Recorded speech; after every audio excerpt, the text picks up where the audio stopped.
মানছে না ট্রাফিক আইন, হরহামেশাই চলছে রাস্তার মাঝখান দিয়ে চলাফেরা করা। এতে মানুষের অনেক ধরনের ক্ষতি এবং মাঝে মাঝেই এইখানে ঘটে অ্যাক্সিডেন্টের ঘটনা। পাশেই অনেক টাকা খরচ করে ফুটওভার ব্রিজ করে।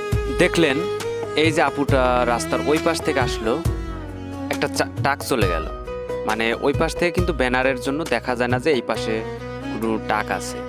তো এসে এখানে যদি না দাঁড়াইতো তাহলে কিন্তু ট্রাকের সাথে বাড়ি খেয়ে এখানে আজকে সে সমাপ্তি হয়ে যেত।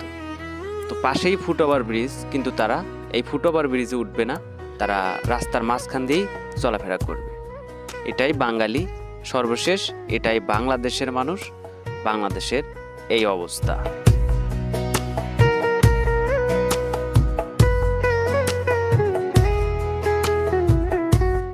দেখেন এই যে ফুটওভার ব্রিজটা,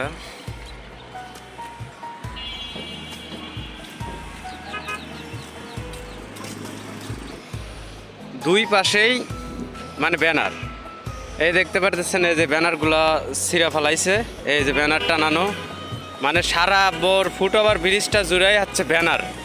এটা এখন শ্যামলীপাড়ার ব্যানার ব্রিজ নামে পরিচিত। আমি একটু আশেপাশের ভিউটা দেখাই। এই দেখেন ভিউটা অনেক সুন্দর,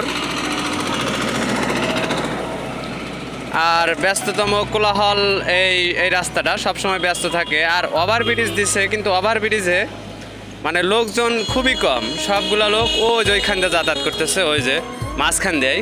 প্রায় অনেকবারই অ্যাক্সিডেন্টের ঘটনাও ঘটছে এখানে, প্রায় অহরহ ঘটনা ঘটে, কিন্তু লোকজন একটাও এই ফুটওভার ব্রিজ ব্যবহার করে না, ওখান দিয়ে যাতায়াত করে। এটা মানুষের মানে রীতির ভিতরে পড়ে গেছে। আর এই ব্যানার তো কোনো অভাব নাই এই ফুটওভার ব্রিজে। তো দেখাই আপনাদেরকে, দেখাইতেছি এই যে ব্যানার, মানে পুরোটাই ব্যানার ব্যানার ব্যানার ব্যানার, মানে দুই পাশেই ব্যানার আর কি। নিচে থেকেও দেখতে পারবেন যে ব্যানার আর ব্যানার, মানে ব্যানার ব্রিজ এটা।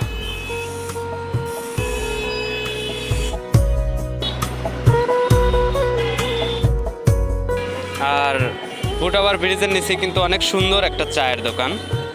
আপনি এখানে আসলে অনেক সুন্দর করে চা খেতে পারেন, আর এই ব্যানারগুলো দেখতে পারেন আর কি। ভিউ আছে, ভিউ কিন্তু অনেক সুন্দর ভিউ।